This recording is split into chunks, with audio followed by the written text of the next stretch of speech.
I'm Kyle, and I'm sitting here with Steve Patrick, a Nashville studio trumpet player and owner and developer of Patrick Mouthpieces. Steve, how are you doing today? I'm doing great, Kyle. Thanks. Good. Thanks for sitting down with me today. Today we're talking specifically to high school trumpet players. So if you're a high school trumpet player, keep watching. This is going to be for you. Many schools are starting to get back to doing concerts again. We're doing marching band season that's just around the corner. And with all of that comes a lot of demands on young trumpet players. There's a lot of music to play and a lot of hard music to play. What do you remember about your high school days, the difficulties you experienced, and kind of what you wish you could have known then, knowing what you know now? Let's see. That's a lot to process. I wish that I would have known a really succinct way of practicing and accomplish the goals that I wanted to accomplish. Mm-hmm. And I wish I would have known a little bit more about equipment and how you can find equipment that works with you instead of against you for what you're trying to do musically.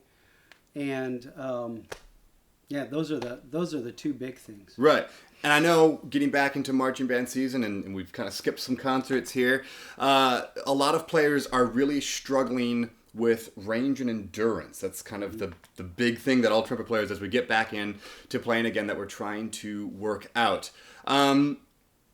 How do you get around that in your daily life as a professional musician? What are some things that you do? If you could help some trumpet players right now kind of get back their range and get back their endurance, what would you tell them to be practicing and be thinking about? Lip slurs is probably your biggest bang for your buck. And I go through this a lot on my fundamentals series that we can actually talk about a little bit later. Sure. But it's tricky because all of this needs to be cohesive. It all needs to go together. Mm-hmm. It's not like you just do one thing and that magically gets better. Everything that we do affects the other skills that we have. But if a kid only has 10 minutes a day, they should be doing 7 minutes of lip slurs. Okay. Let me show you how I would approach this. Some examples, yeah.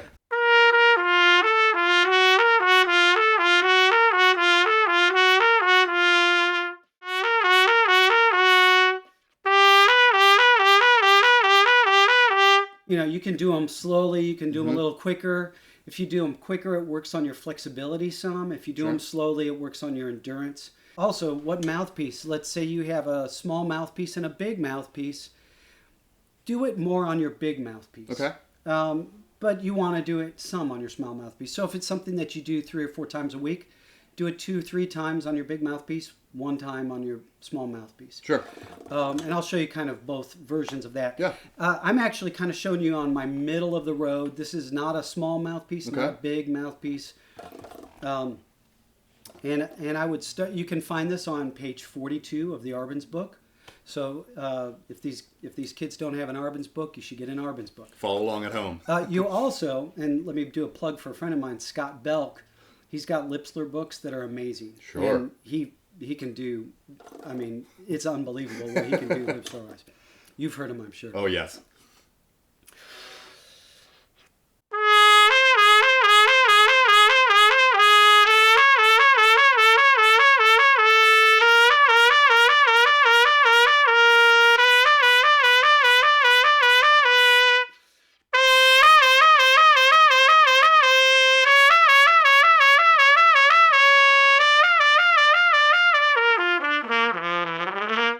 So what I'm doing there, and I can keep on going higher with it, but you get the basic idea. Yeah. When I approach it that way, I'm basically hearing in my head and singing ha and e. Okay. And when I'm thinking e syllable, that syllable, I'm not constricting or going e. It's not pinched. It's ha, ya, ya, ya. It's just a different syllable. Sure. So I'm not pushing more air. I'm not letting up on my air. I'm keeping my air moving.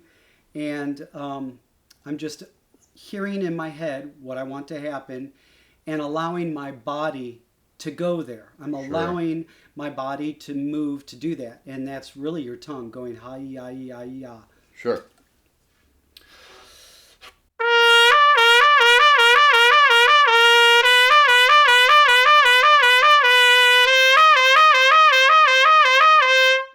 And I remember my teacher when I was younger saying, try not to move, but don't make yourself not move, if that makes sense. Right. Because there's a certain amount of movement that will go on. You just want to make it the least amount as possible. Cool. So there it is with kind of a bigger mouthpiece, not super huge, but just kind of middle of the road, bigger mouthpiece. But let me, if I try it with my shallower mouthpiece, this is a different tool for the job. Right. So I'm really not working on doing this down low a whole lot. Okay. Can I do it down low? Of course. But if you pull a hammer out of your toolbox, it's because you want to hammer something. Right. If you pull what is it called? Pliers? Pliers. Gotcha. If you pull pliers, this thing. Yeah, I got you. Tool. The pliers. If you pull pliers out, you need to hold something, right. or twist something. If you pull a screwdriver out, you need to twist a screw in or something. Right. So you want the right tool for the job, and that's where I think Patrick Mouthpieces is a good asset for high school and college kids. But I might start a little bit higher. Okay.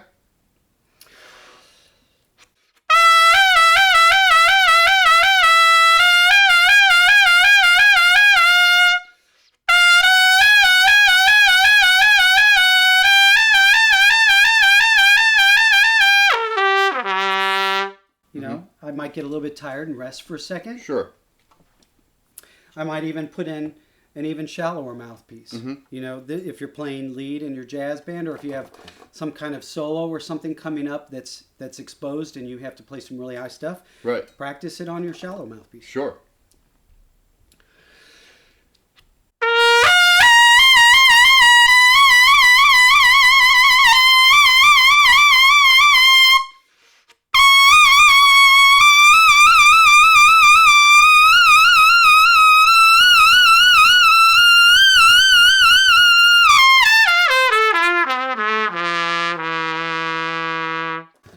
So, if a kid has 10 minutes a day, they should be doing tons of lip slurs. And I think you alluded to something too, the ability to say, if you have this mouthpiece, a bigger mouthpiece or a shallower mouthpiece.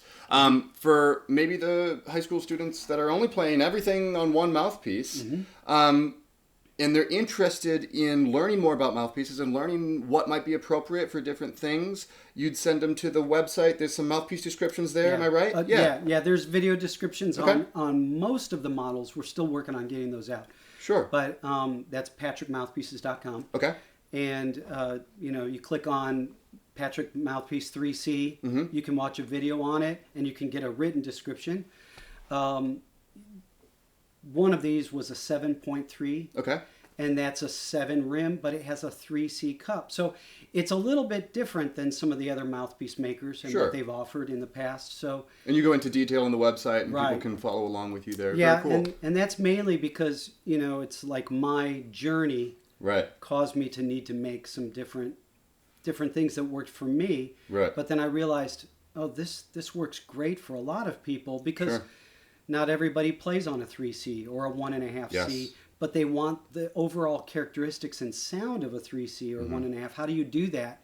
You need to increase the overall cup volume of that cup. Right. So that's the section right in here.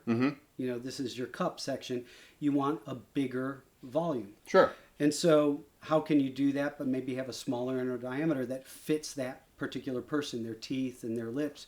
So that's some of the things that are a little bit different about Patrick Mouthpieces. Is I've really strived to be able to help everybody, no matter what your size. Instead of saying it's a one size fits all, everybody should should be playing a 3C or a 1.5 or something. Right. Very cool. And if people are interested in kind of learning more of your thoughts on trumpet playing, if they want to sound a little bit more like you, and they want to pick up on some of the things that you do more than just lip slurs in your daily routines and how you get better as a trumpet player, where would you send them for that? I would send them to lessonswithstudiomusicians.com. That'll be down in the description, I'm sure. Yes. But and that'll just take you straight to my page on that.